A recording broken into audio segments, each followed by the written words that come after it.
जितने निर्माण आप देखते हैं उसमें जितने घर नहीं उतने होटल। पर्यटन जरूरी है, पर्यटन अर्थव्यवस्था के लिए बहुत ज्यादा जरूरी है, खासकर ऐसे राज्य जो अपनी खूबसूरती के लिए जाने जाते हैं। पर किस हद तक पर्यटन, ये तय करना होगा, ये निर्धारित करना होगा, क्योंकि अगर बड़ी संख्या में लोग आते हैं तो संसाधन पर दबाव उनका भी पड़ता है।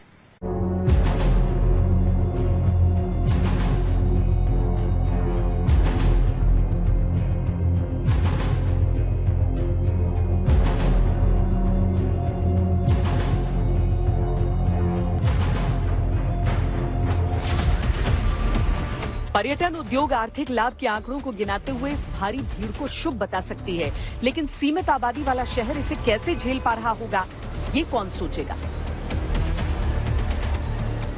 मई महीने में शिमला में केवल 3 दिनों में 35,000 गाड़ियां पहुंची थी। इसी तरह छुट्टियों के पीक डेज में 70,000 पर्यटक प्रतिदिन शिमला घूमने के लिए पहुंचते रहे। टूरिज्म भी हिमाचल के लिए मैं ये कहूंगा कि बहुत पुराना कंसेप्ट नहीं है, नया कंसेप्ट ही है। ये पिछले 25-30 सालों से ही स्टार्ट हुआ है कि शिमला जाना है, वीकेंड पे आप देखिए कितने रश रहते हैं। उसकी वजह से क्या हुआ है कि चाहे हम शिमला लें, मनाली लें, आपको जगह जगह होटल्स ही मिलेंगे। और जहां टूरिज्म ज्यादा होता है वहां इंफ्रास्ट्रक्चर पे प्रेशर रहता ही रहता है। आपकी रोड्स हैं, टूरिज्म आज पहले टूरिस्ट बसों में आते थे, अब आ रहे हैं अपनी अपनी गाड़ियों में आते हैं। तो रोड्स के जो ओवर क्राउडिंग है, जाम लगते हैं, रोड ट्रैफिक जैम्स लगते हैं, और प्रेशर आपके सिविल इंफ्रास्ट्रक्चर पे तो है ही है, जो आपका बिल्ट अप एरिया है, आपके होटल्स हैं, अब जगह जगह होम स्टेज खुल गए हैं। उसके अलावा शिमला की वाटर सप्लाई है, सीवरेज है, सब पे प्रेशर रहता है। अर्थव्यवस्था के नाम पर शहर का बोझ बढ़ता जा रहा है, लेकिन एक्शन के नाम पर उदासीनता ही है। 2018 में शिमला में पर्यटकों की इतनी भीड़ बढ़ गई थी कि मूल निवासियों के लिए ही पानी की कमी हो गई थी। तब लोगों की तरफ से पर्यटकों को शिमला घूमने आने से मना कर दिया गया था। खुद शिमला के कई लोग पानी की कमी के चलते गांव को लौट गए थे। यानी जब हालात बेकाबू हों तो फौरी तौर पर कुछ सोच लिया जाए, लेकिन लंबे समय तक टिकने वाली किसी योजना पर काम बस टलता ही रहा। शिमला की एक्सपेंशन हुई है। शिमला सबर्ब्स जैसे हमारे पंथा घाटी हो गया, कसुम्पटी हो गया, मशोबरा हो गया, इधर कच्ची घाटी हो गया है, और टूटी कंडी वगैरह हो गए हैं। तो जो ये सबर्ब्स हैं, इस पे ज्यादा एक्सपेंशन हुई है, और जो प्रेजेंट बहुत ज्यादा मैं नहीं बोलूंगा, पिछले 20-25 सालों में हुई है। और जब ब्रिटिशर्स ने इसे बसाया तो उन्होंने उस वक्त फैदम नहीं किया होगा कि भी इतनी ज्यादा एक्सपेंशन शिमला की हो जाएगी। उनकी हम वाटर सप्लाई देखें, it was for certain population के लिए थी, और उन्होंने इसको from tourism point of view से भी बहुत ज्यादा डेवलप करने का नहीं सोचा था। टूरिज्म फैक्टर बाद में आया है। पर्यटन लाभ के चलते लगातार जंगल कटान, पहाड़ों पर अवैध रूप से होटल स्थापित होते गए। इसी के साथ पानी को बहने के रास्ते बंद होते गए। जहां बारिश का पानी आसानी से बहता था, वहां कतारबद्ध तरीके से मकान, होटल और रेस्टोरेंट बन गए। यानी बिना शिमला की क्षमता को समझे उस पर लगातार बोझ बढ़ता गया, और ड्रेनेज की कोई सुविधा अतिरिक्त विकसित की नहीं गई।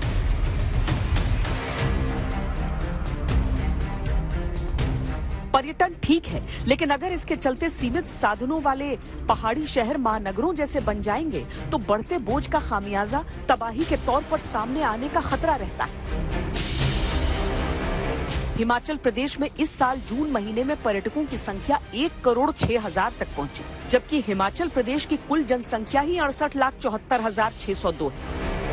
इसी तरह अगर देखा जाए तो साल 2022 में उत्तराखंड में करीब 10 करोड़ लोग पर्यटन के लिए गए, जबकि 2011 के सेंसस के अनुसार उत्तराखंड की कुल आबादी 1,86,292 है।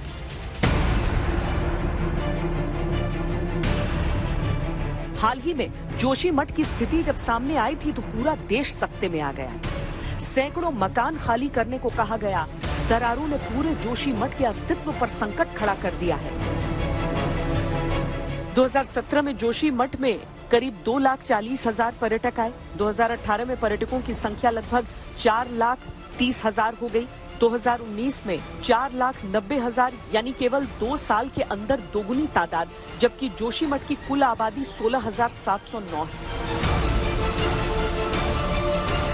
पर्यटक एक ओर है, दूसरी तरफ है अतिक्रमण, क्योंकि जब अतिक्रमण की अति होने लगती है तो नतीजे भी और ज्यादा भयावह होते जाते हैं। किसी भी शहर का जब निर्माण किया जाता है तो एक योजना के तहत, एक प्लानिंग के तहत वहां की आबादी और जरूरतों को देखते हुए उसके हिसाब से किया जाता है। पर समय के साथ बहुत चीजें बदल जाती हैं, आबादी भी बदलती है और प्रकृति का ये स्वरूप भी बदलता है और उस कारण काफी कुछ बदल जाता है। अब देखिए पिछले कुछ समय में जिस तरीके से पहाड़ी शहरों के साथ ये सब कुछ हो रहा है, शिमला का हाल हम अभी देख रहे हैं, जिसके साथ कई सवाल उठ रहे हैं, तो उत्तराखंड का जोशीमठ भी कोई नहीं भूला है।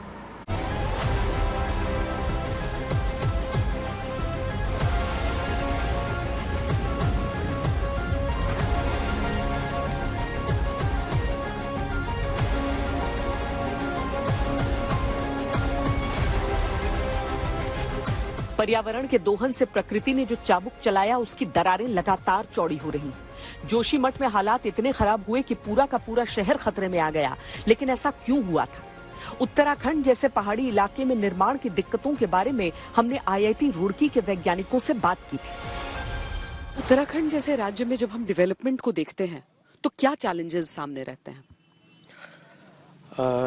चैलेंजेस तो यानी एरिया का है, स्पेशल एरिया है, तो टोपोग्राफिकल इश्यूज तो हैं ही, और जगह सीमित है और लोगों को उतनी ही जगह में और जैसी परिस्थिति है उसी में निर्वाह करना है, और बेटर लाइफस्टाइल की सभी की इच्छा होती है और हक भी है।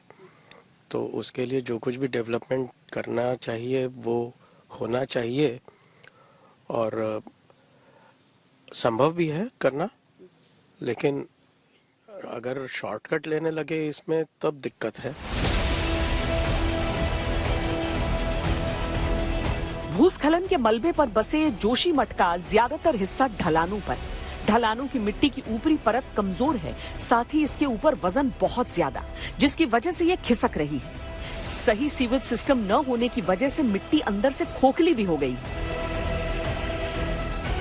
जोशीमठ जो है वो एक तरह के लैंडस्लाइड के जरिए लाई गई मिट्टी पर ही बना है। जो मटेरियल था वो जो ऊंचा ढाल था वहां से कट के नीचे ढाल पर वो जमा हो गया और समय के अनुसार वो सॉलिड हो गया, ठीक है। लेकिन अभी भी वो इतना लूज है कि वो स्लाइड कर सकता है या उसमें वाटर परकोलेट कर सकता है, ठीक है। तो वो जो शहर है वो वहाँ पर बना हुआ है, ठीक है। जब छोटा शहर था तो ज़्यादा प्रॉब्लम नहीं थी, अब बड़ा शहर हो गया, बड़ी आबादी है, तो उस पर ज़्यादा स्ट्रेस है। वहाँ की जो रॉक्स हैं, मिट्टी हैं, उस पर ज़्यादा स्ट्रेस है।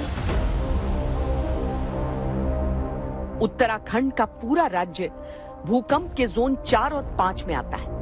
यहाँ कभी भी बड़े भूकंप के आने की आशंका रहती है। ऐसे हालात में निर्माण करते समय जरूरी बातें ध्यान में नहीं रखी गई। जोशीमठ भूस्खलन के बाद जमा हुई लूज सॉइल या ढीली मिट्टी, ढीले और मुलायम पत्थर और लौटते ग्लेशियर्स के बाद जमा हुए मोरेन पर बसा हुआ है। जोशीमठ के पास अपना कोई ड्रेनेज सिस्टम भी नहीं है। बेतरतीब निर्माण से जोशीमठ की भार सहने की क्षमता खत्म हो गई।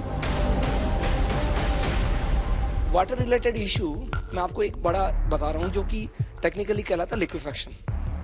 लिक्विफेक्शन क्या फिनोमेना है कि हमेशा सोइल में पानी तो होगा ही होगा, अंडरग्राउंड जो होता है वो कितना होगा that is a different issue. तो अगर सोइल में पानी है, उसको शेक करते हैं तो पानी ऊपर आ जाता है और वही फिनोमेना लिक्विफेक्शन कहलाता है। अगर वो सोइल लिक्विफाई कर गई ड्यू टू सम शेकिंग, जो कि नॉर्मली अर्थक्वेक की वजह से होती है, तो जो फाउंडेशन होता है उसको सपोर्ट नहीं कर पाएगी।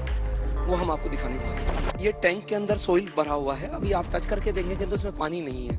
मतलब अब क्या होता है, जब इसको अर्थक्वेक के फिनोमेना को करने के लिए शेक करते हैं इसको 1 डायमेंशन, हालांकि अर्थक्वेक 3 डायमेंशन आता है, लेकिन सिंप्लिसिटी के लिए 1 डायमेंशन है।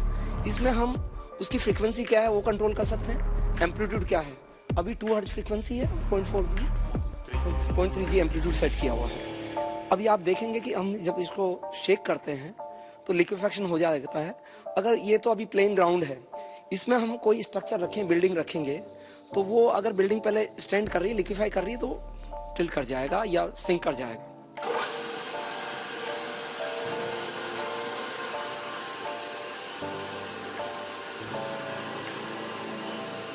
नॉर्मल अर्थक्वेक 1 मिनट के लिए होता है, ये ड्यूरेशन होता है अभी 30 सेकंड करीब हुआ है, तो नॉर्मली टिपिकली, और ये देखिए अब पानी आना शुरू हो गया है। अभी तक देखिए यहाँ पर कुछ भी पानी नहीं था, मतलब नमी हल्की सी लग रही थी ऐसे, लेकिन ये अब पूरा ऐसा लग रहा है जैसे पानी ही पानी। हाँ, तो इसी को जब मिट्टी से ऊपर पानी आ जाता है हम कहते हैं लिक्विफेक्शन। सोइल लिक्विफाई कर गया है, मिट्टी को लिक्विफाई कर गया है, और पानी जो सोइल के अंदर होता है वो नेचुरल होता है। तो अगर मान लीजिए कोई भी बिल्डिंग या स्ट्रक्चर इसके ऊपर रखा हुआ है तो वो गिर जाएगा उसके अंदर। जोशीमठ हो या शिमला या फिर दूसरे पहाड़ी क्षेत्र, अवैज्ञानिक निर्माण कार्य, प्रकृति का दोहन, बढ़ती आबादी ने इन शहरों को तबाही के मुहाने पर ला खड़ा कर दिया है।